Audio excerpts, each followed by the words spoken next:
अल्लाह हमारे भाई अल-मुथन्ना पर रहम करे और हम सब पर भी। उन्होंने कहा जब आप साथ से मिले तो उन्हें मेरी ये नसीहत देना, उनसे कहना कि वो जंग ना करें जब दुश्मन अपनी ज़मीन पर फौज के साथ जमा हो रहे हो। जंग सिर्फ सरहद के किनारों पर ही होनी चाहिए जो अरब की ज़मीन के भी पास हो और फारस की ज़मीन भी वहाँ से दूर ना हो। अल्लाह हमें कामयाबी अता करे।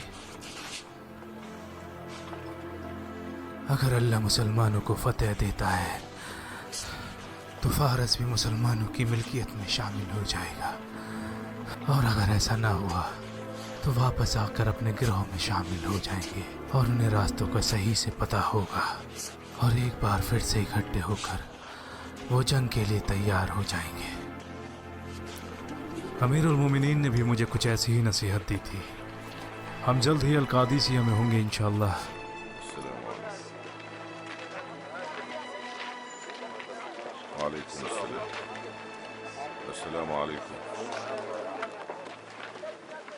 या उमर, मैं आपको तब से जानती हूँ जब से लोग आपको उमेर कहकर बुलाते थे और आप बच्चों को अपनी छड़ी से डराया करते थे, और वो वक्त भी दूर नहीं था जब लोग आपको उमर बुलाने लगे। फिर वो वक्त भी आया जब आप बन गए थे अमीरुल मोमिनीन। वो वल्लाही अपने काम में अल्लाह का खौफ रखो। जिसके दिल में कयामत का खौफ रहता है वो खुद को बुरी चीजों से दूर रखता है, और जिसे मौत का खौफ होता है वो हर गलत चीज से परहेज रखता है। आप अमीरुल मोमिनीन पर इतना सख्त क्यों हो रही हैं? रहने दो, रहने दो। आप नहीं जानते ये कौन है। ये खौला बिन्त तालिबा है, जिनकी बात अल्लाह अर्श पर भी सुन लेता है, तो फिर भला उमर कैसे न सुनेगा। और अल्लाह ने इनके लिए कहा, ऐ पैगंबर, जिस औरत ने आपसे अपने खाबिन के बारे में बात की, हमने उसकी बात सुन ली है। ये एक मिस्कीन औरत है जिसने अपने खाविन का, अपने घर का और अपने बच्चों का बड़े अच्छे से ख्याल रखा। अब चूंकि इसकी ज्यादातर जिंदगी इसी काम में गुजर चुकी है, इसका आदमी इसे छोड़ना चाहता है और तलाक दे रहा है, जबकि इसने तो कोई गलती भी नहीं की। आपका मर्तबा लोगों में ऐसा है जैसे एक बाप का अपने बच्चों के लिए होता है। तो क्या ये इन हालातों में अपने भाई के पास लौट जाए जिसके ऊपर खुद अपने खानदान को पालने की जिम्मेदारी है?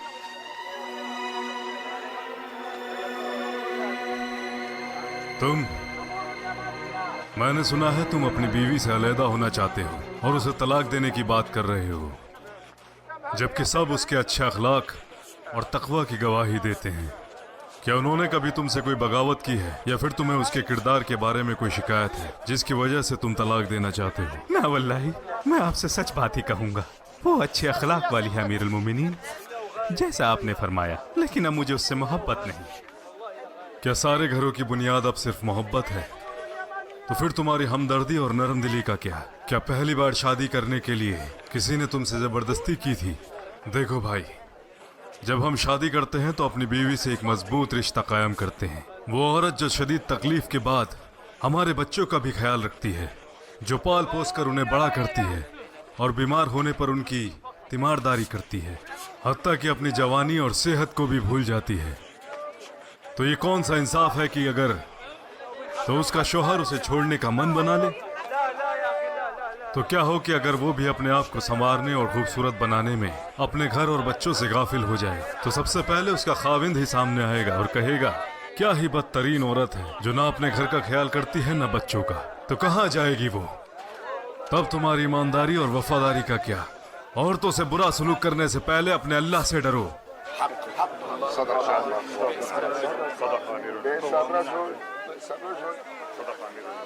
और कोई तुम्हारी बहन के लिए रिश्ता लेकर आया था और अच्छा जहेज भी दे रहा था।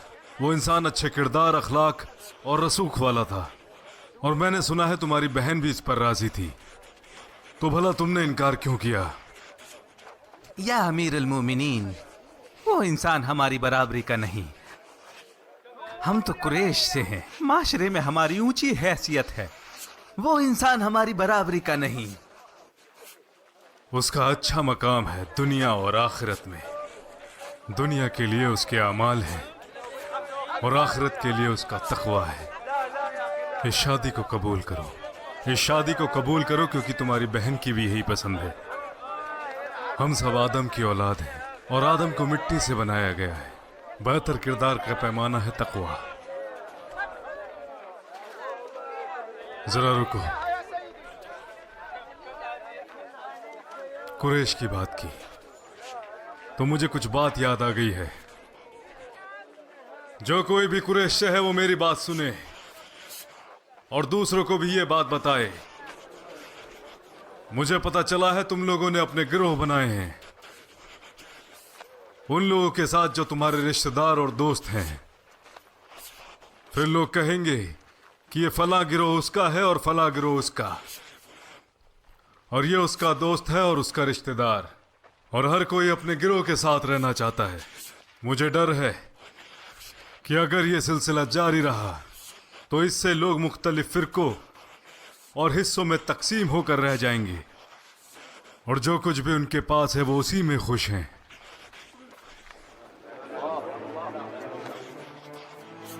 अगर मुस्लिम मुआशरे के सामने कोई बड़ी मुसीबत या हादसे के आसार आते हैं तो लोग फैसले के लिए अपनी अपनी मजलिसों में जाएंगे। ओ अल्लाह, ये जल्दी ही आपको आपके अकीदे से, आपको आपकी इज्जत से, आपको आपके इत्तेहाद से कमजोर कर देंगे, और हमारी आने वाली नस्लें कहेंगी कि ये राय फला फला गिरोह की है, और फिर इस्लाम टुकड़ों और फिरकों में बंटकर रह जाएगा। फिर वो दिन दूर नहीं जब एक गिरोह को मुआशरे में अफजल समझ लिया जाएगा और लोग वापस जाहिलियत के दौर में चले जाएंगे।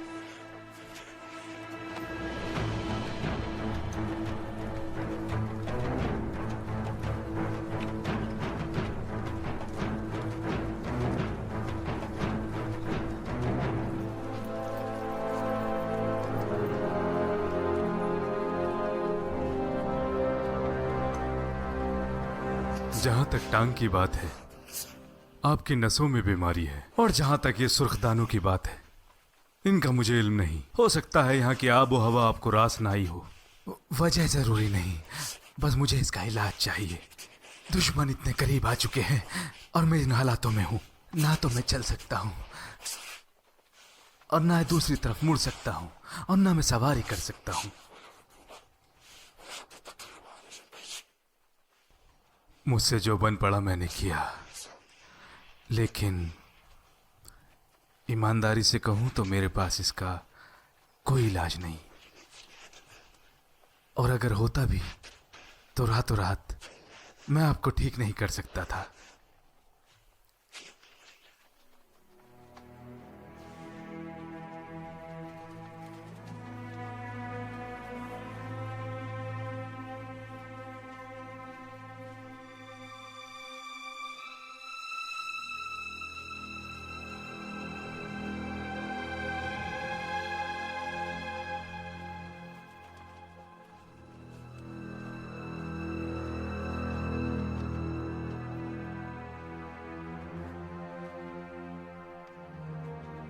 अब मैं क्या करूं?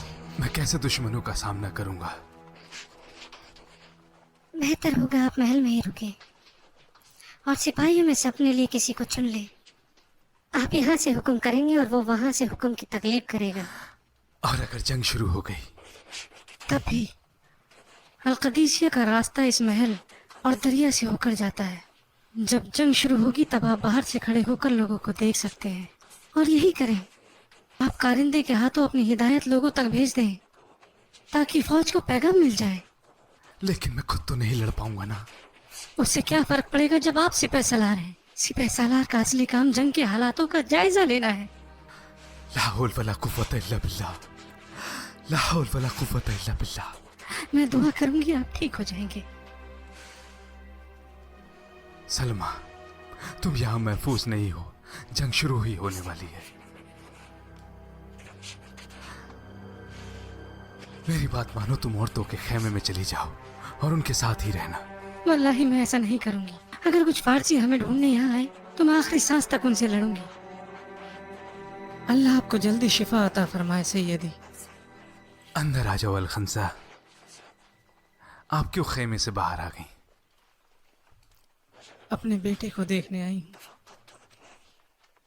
आपकी बीमारी का पता चला तो सोचा एक बार आपसे मिलते चलूं और देखूं कि सलमा को किसी चीज की जरूरत तो नहीं, आपका ख्याल रखने में।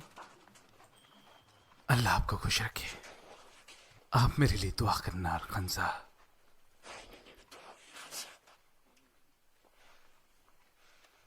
मुझे बताओ आपने क्या किया जब आप अमीरुल मोमिनीन से हज के दौरान मिली? उमर, वल्लाही मैंने ऐसा इंसान अपनी जिंदगी में नहीं देखा। मैंने लोगों को कहते सुना कि वो बहुत सख्त है। मैं उनसे मिलने से डरती थी और मैंने ऐसा किया जैसा आप जानते हैं।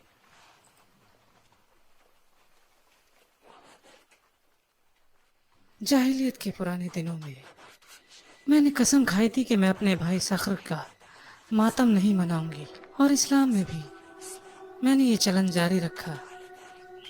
अपने सर के बाल हटाकर सखर के जूतों को अपने गले में डाला। लोगों ने इल्जाम लगाया कि ये सब इस्लाम में हराम है, लेकिन मैंने ध्यान नहीं दिया। जैसा चलता रहा चलने दो, जब तक कि मैंने उमर से शिकायत न की। वो मिले काबे में तवाफ के दौरान, और वल्लाही ना उन्होंने कुछ कहा ना जबरदस्ती की। सिर्फ ये कहा, खुनस, तुम्हारी आंखों से इतने आंसू क्यों बहते हैं? मैंने कहा, मैं मुद्दर के सरदार के लिए रोती हूँ। कहा, ये वो लोग हैं जो जाहिलियत के दौर में मर गए। मैंने कहा, मैं उनके लिए रोती थी ताकि उनका बदला ले सकूं। अब रोती हूं क्योंकि वो जहन्नम चले गए। कहा, अच्छा मुझे सखर के कुछ शेर सुनाओ। मैंने कहा, पुराने या नए सुनना चाहेंगे? कहा, क्या कुछ नया भी है? मैंने कहा, हाँ, मेरी आंखों से उनके लिए आंसू नहीं रुकते। कहा, तो फिर नया ही सुना दो। जब मैं उन्हें सुनाने लगी तो अपने भाई ज़ैद इब्न अल-खत्ताब को याद करके रोने लगे, जो यमामा में शहीद हो गए थे। तब वो लोगों की तरफ रुजू हुए और कहा, इन्हें अकेला छोड़ दो, ये अपनी सारी जिंदगी दुखी रहने वाली है। लोग हमेशा अपनों के लिए रोते हैं। मैंने कभी ऐसा नेक इंसान नहीं देखा जैसे उमर है।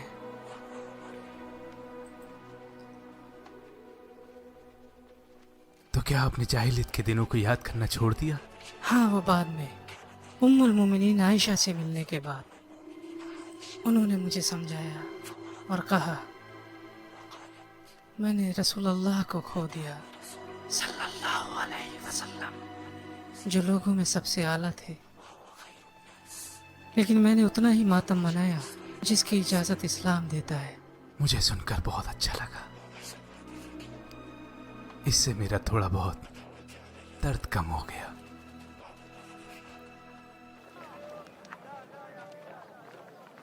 अरबों की मदीना में रिहाइश से यहाँ की तादाद बढ़ चली है। मस्जिद रसूलुल्लाह में भी जगह कम होती जा रही है। मुझे लगता है इसका दायरा बढ़ाने के लिए इसको दोबारा तामीर करना पड़ेगा, ताकि इसे मजबूती फराम हो सके और बारिश से भी बचाया जा सके। क्या सोचते हो? दायरा तो बढ़ाना पड़ेगा, लेकिन हम कितना दायरा बढ़ाएंगे? मैंने इस बारे में सोचा है। मेरे ख्याल की किबला की जानिब से 10 गज, 20 गज मगरिब की तरफ से और शमाल की तरफ से। या अमीर अल-मोमिनीन, मेरे साथ चलें और उबैदिल्ला इब्ने साद से मेरी मदद करें। उसने नाइंसाफी की है। तुम्हें दिखता नहीं मैं अपने असहाबाओं के साथ मशरूफ हूँ। जब मैं तुम लोगों के पास आता हूँ तो तुम्हारे पास कोई काम नहीं, और जब मैं मुसलमानों के काम में मसरूफ होता हूँ तुम चले आते हो। मैंने क्या गलती की है? क्या गलती की है मैंने? आप शुमाल की बात कर रहे थे। ला हौला वला कुव्वता इल्ला बिल्लाह। ये तुमने क्या किया उमर? असलम, उस आदमी के पीछे जाओ और उसे लेकर आओ अभी। ला हौला वला कुव्वता इल्ला बिल्लाह। ला हौला वला कुव्वता इल्ला बिल्लाह।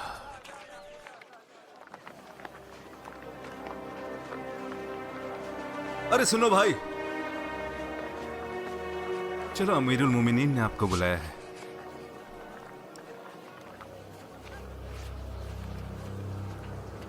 आपने पहले ही सजा दे दी अमीरुल मोमिनीन, तो अब क्या चाहते हैं?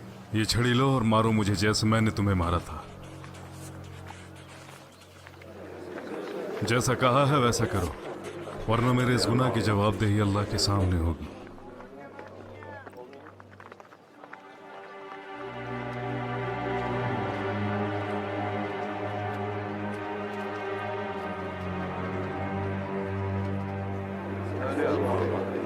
ना अमीरुल मोमिनीन, मैं इसको आप पर और अल्लाह पर छोड़ता हूँ।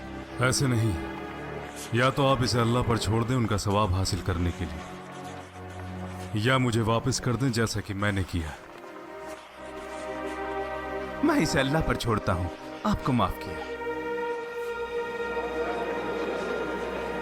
अल्लाह तुम्हारे गुनाह माफ करे।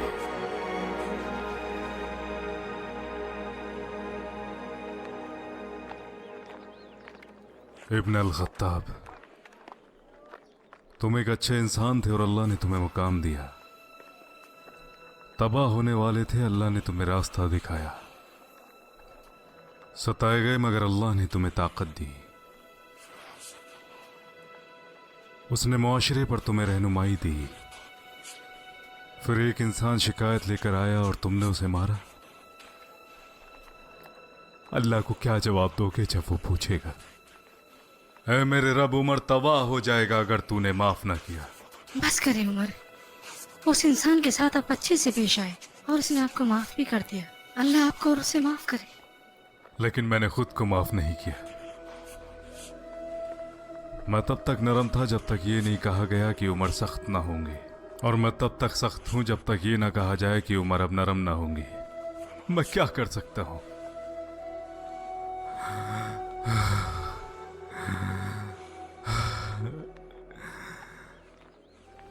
अल्लाह अबू बकर पर रहम करे।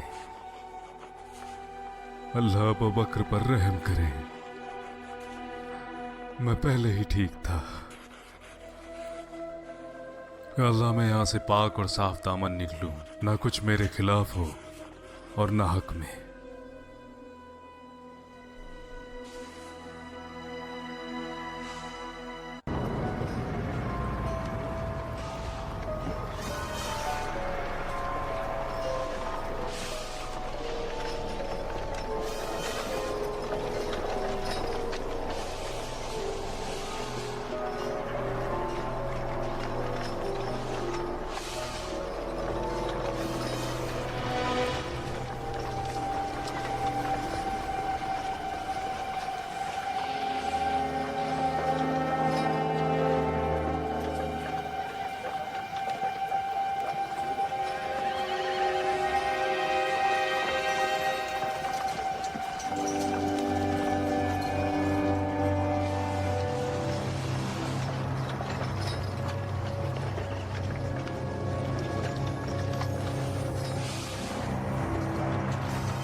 मुसलमानों, तैयार हो जाओ और सब्र रखो। शहादत और जन्नत तुम्हारा इंतजार कर रही है।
जल्दी मेरा फरमान तमीम तक पहुंचाओ। असद हाथियों के बेहद करीब हैं, उन्हें फौरन वहां से निकालने में मदद करें।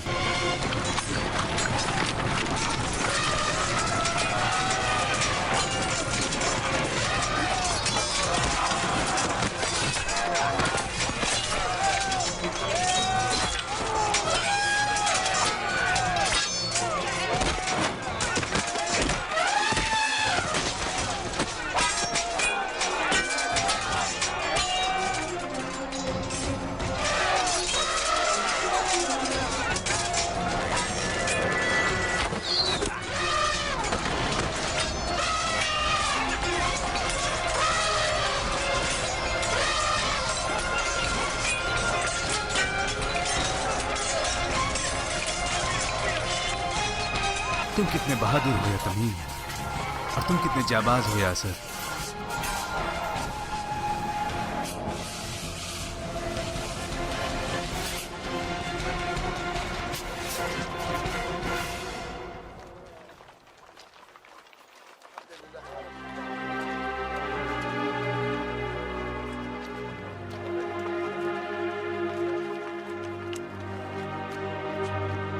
आज आप लोगों ने अल्लाह की राह में बड़ा अच्छा काम किया है। कल खुद को हलाक ना होने देना।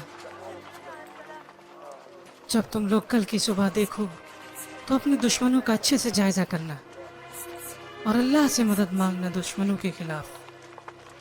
जब जंग अपने शबाब पर हो तो तुम भी शिद्दत से डट जाना और उनके बहादुर सिपाहियों से मुकाबला करना। ये हमें बड़ी फतह और शोहरत देगा।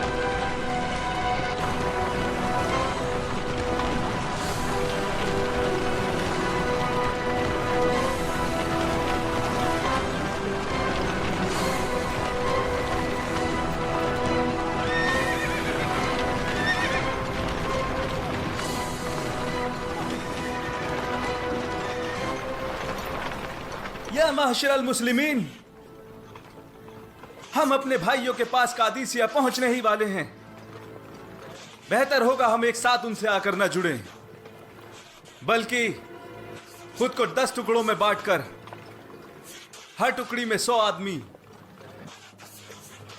और दूसरी टुकड़ी तब जाएगी जब पहली आंखों से दूर हो जाए, ताकि दोनों को यह लगे कि बहुत बड़ी और तेजी से मदद पहुंच रही है। तब मुसलमानों का मुस्तकबिल मजबूत होगा और फारसियों का कमजोर पड़ जाएगा।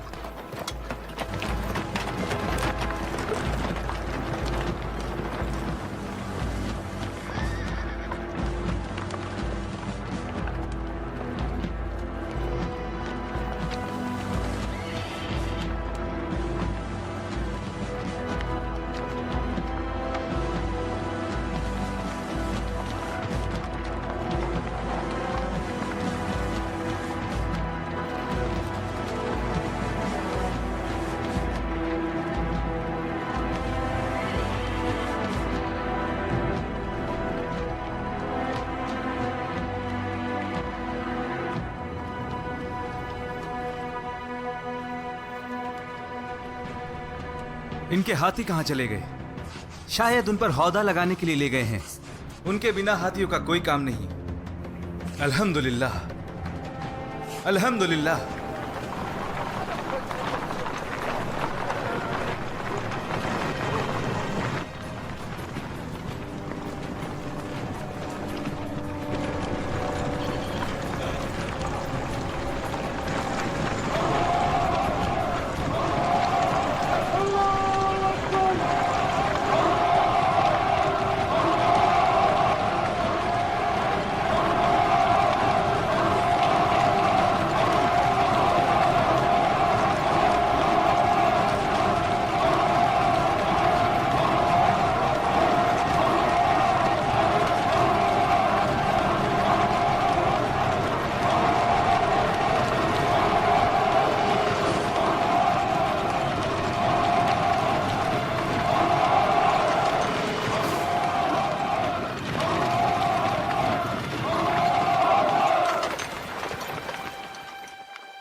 या माशरल इस्लाम,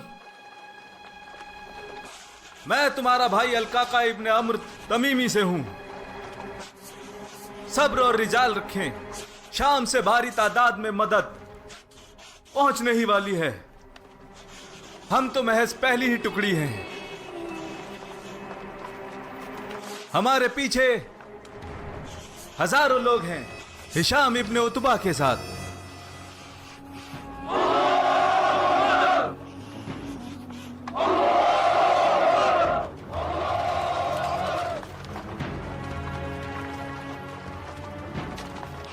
मरहबा अलकाका, मरहबा मेरे भाई तमीम। अबू बकर सिद्दीक ने कहा था, वल्लाही जिस फौज में अलकाका हो वो कभी नहीं हार सकती। आपके भतीजे हिशाम इब्ने उतबा ने मुझे पहले ही भेज दिया। हम पहले पहुंच गए और बाकी लोग पीछे आ रहे हैं।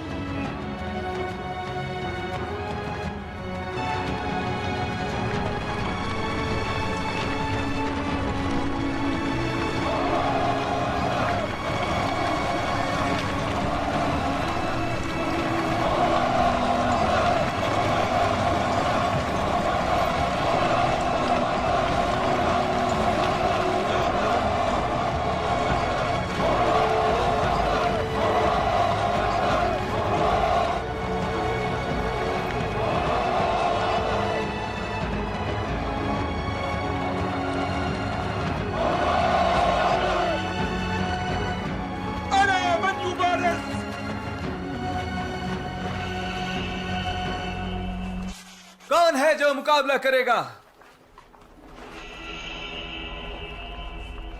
है कोई?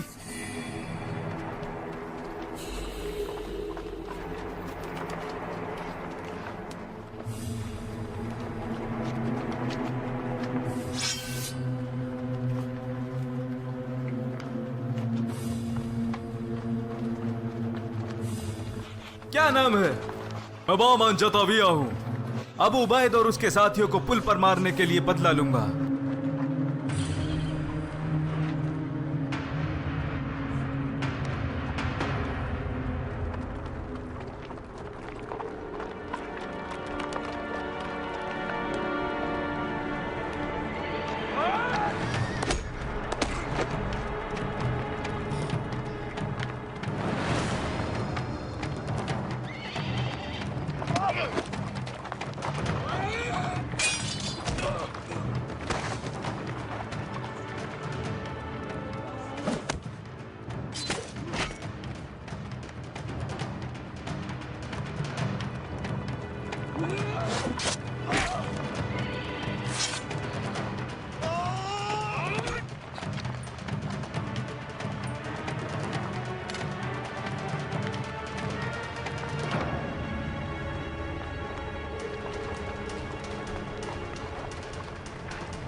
है कोई और जो मुझसे मुकाबला करेगा?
वल्लाही आप बहुत जाबाज हैं काका।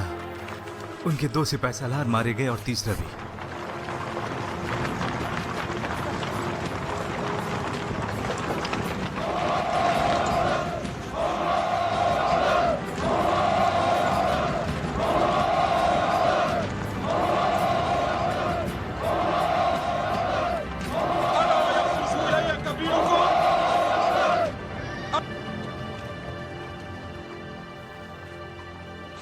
क्या तुम्हारा अमीर बाहर नहीं आएगा, या तुम्हारे पास कोई अमीर नहीं बचा?